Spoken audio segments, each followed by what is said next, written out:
Hey, welcome back to Watson's Models. Mike Watson here, your friendly neighborhood host. Hey, I told you I'd come back and kind of show you what I'm working on with the Centurion. This is a 16th scale Centurion Mark V, which is from Tongde. Tongde. I guess I pronounced that properly. All right. This is the instruction booklet. Now, just to start things off with, this is like cardstock, all right? Much thicker than what you would get from Hang Along, but the instructions are pretty basic. There's a lot of Japanese or whatever that writing is in Chinese writing maybe. But what's going on here is the parts listing is in when you start the construction of the vehicle, right? You go into the next page and it's referencing numbers of parts. But you gotta flip back to this page because the part sprues are not numbered or lettered. So there's a little back and forth going on when you're messing with that, so just be aware of it. But so far, I mean,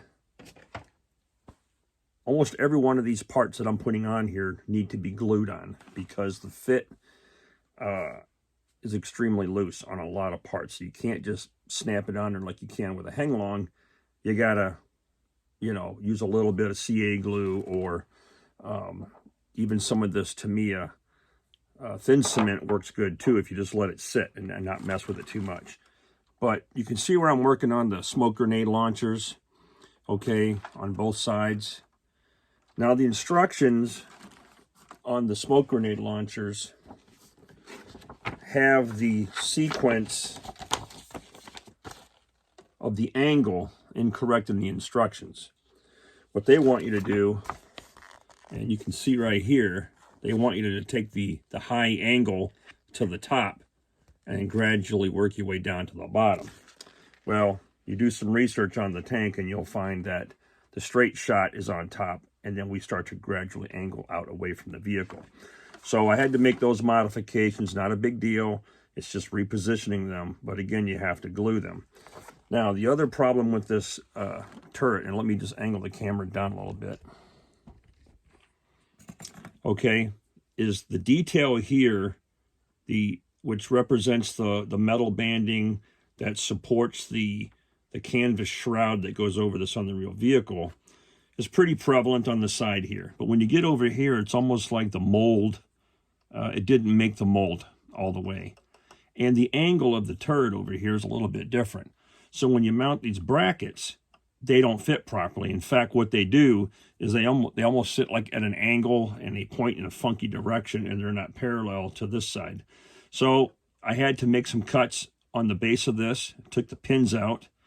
Don't rely on the pinholes. I left one pin in the lower corner down here, did some filing with my sanding sticks. And I do like to use these Andes Hobby Headquarters sticks. They last me forever. I got a bunch of them. But using 240 and then a 600, whatever, getting this angled properly and then mounted with CA glue. Now, it wants to flex, so you're best just to hold it into place, drop you some thin CA glue, and then give it a shot with Insecure, and you can probably let it go and you'll be fine. So just as we're talking here, I knocked something off this vehicle, which is it's a good demonstration of why stuff doesn't stay on. But let me find the part. Hang on a minute. All right, I'm back. I found it. It was the cable reel that mounts back here, and there's just a little nub back here to hold that in place. I'm assuming that's for cable. If it is, I'm going to get some cable and wrap it in there and clean that up. But we'll get that mounted probably after I repaint the vehicle. So, but operationally, it works. The power switch and the charging ports in the front. And it's got a pretty decent scale sound. Headlights.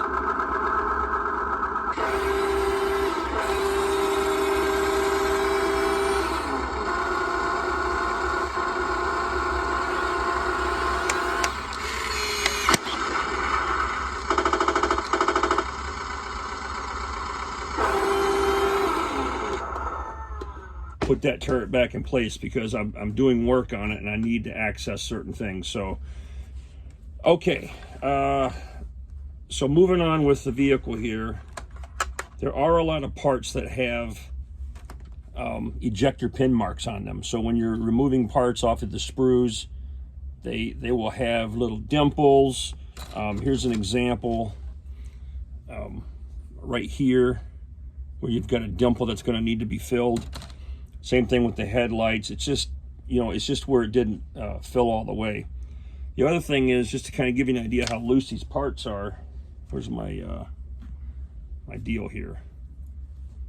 All this stuff it'll just fall off, okay? As where other brands, they'll snap into place and you're good to go. Same thing with these fender brackets. So what I did here is every single part that I'm removing, I'm cleaning all of the mold lines and flashing and things off before I do a final fit and install. Same thing with everything up here. The antennas have a lot of mold lines in here, ejector pin marks that need to be cleaned up. But you can clean this up with just basic hobby tools. All you need is your little snips, whatever brand you like to use, just some files, and these things clean up real easy. Now before you glue, I do recommend that you remove the paint from from the surfaces before you glue it together. Most of you guys know that. Otherwise you're going to run into some problems. So that's kind of where I'm at. Got the smoke grenades corrected. I'm not going to put on any of the machine gun stuff yet until we get all of this stuff cleaned up and set proper. Got a fire extinguisher here, it's loose. There's a halfway decent jerry can that mounts on the back. It's in 2 pieces. All right, but it is missing the cap. So we're gonna have to fabricate a cap on there so we can add a little bit more realism to it. And we'll do that before we glue things on. Now the road wheels, these are together, okay, as part of the suspension system. It's not like the traditional tanks where you'll get an individual pivot. But these hubcaps, they don't snap on at all. You gotta glue them down. Now, if you ever intend on getting back in there to do any maintenance work or whatever, you might not want to use CA glue or the thin cement, but I don't know what you would put on there. Maybe there might be maybe something you use for foam or whatever that you can pluck it off later on if you need to. But just be cognizant of that when you put these on. I don't run my tanks a lot, so I'm not worried about it breaking. I like messing with them. I toy with them a little bit, and then they sit on the shelf with the rest of their buddies. So that's what's going on. Just wanted to get you started with some of the basics of what I'm dealing with, and that's it. Short video. But I do like it. Now well, there's another problem here that I don't like. And here, let me show you this. My camera work sucks. You see the visible nut and bolt coming through there? I don't see anything here where that's going to get covered. So that kind of bugs me, and I'm going to need to come up with a solution for that. Here's a closer look at some of the details on the model. And look, these are meant to be played with, but I mean the detail's pretty good. Not horrible at all. Got an access port here that opens, right? That's where you add your plastic BBs, because yes, it does shoot BBs. You have the IR sensor that plugs in there, which I never use. But yeah, we're gonna get this cleaned up real nice. And I am working on coming up with a solution to fabricate a canvas cover for this gun. I just think that would add a lot to it. Anyhow, she's gonna get a complete paint job and in the proper British color, and yeah, we'll go from there.